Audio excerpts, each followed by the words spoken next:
Hi friends, welcome. Today we're going to share some interesting stories about Evita.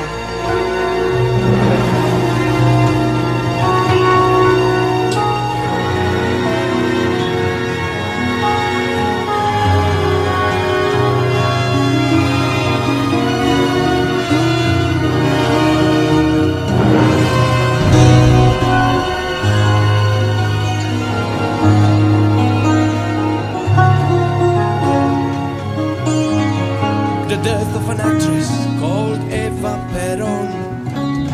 We've all gone crazy, mourning all day and mourning all night, falling over ourselves to get on.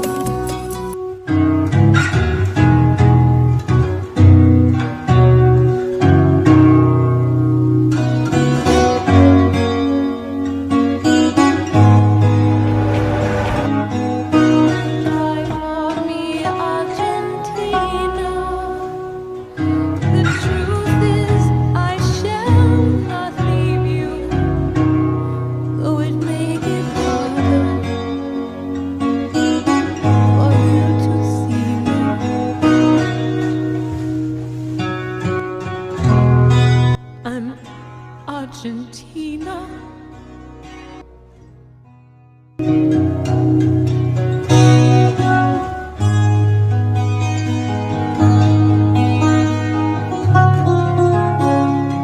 Eva Duarte had came a long way, was born out of wedlock in the region of Argentina. The young woman had fought her way up from puberty to a positions of the highest power in South American politics. How could the corpse of one of the most famous women in the world go missing for almost 20 years?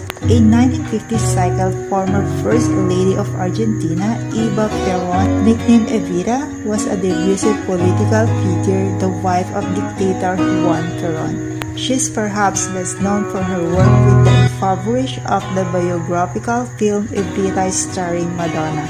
But one of the most unusual parts of Evita's story took place after her death. Evita is dead.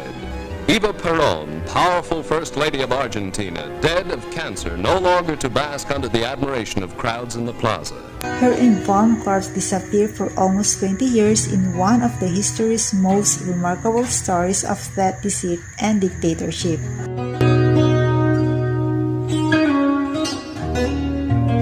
In 1955, 2 years after Evita died, a military coup ousted Juan Peron, forcing him to flee the country and live in exile in Spain. For 3 days, civil war raged openly, during which approximately 4,000 people were killed. Juan Perón had come to the end of the line. The Argentine military tried to remove all trace of Perons from the country. It was even made illegal to speak their names.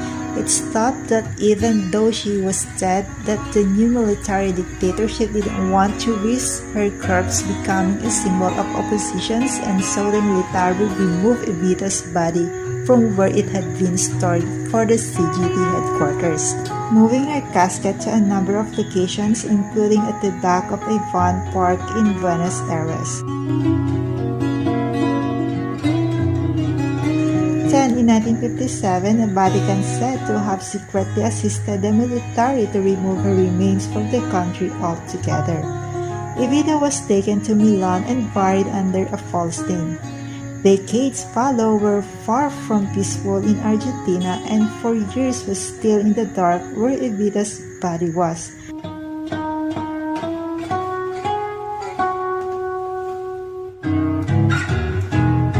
Finally, in 1971, striking a deal with Juan Peron for his support in exchange for the return of the Evita's body, the Argentine military revealed her location.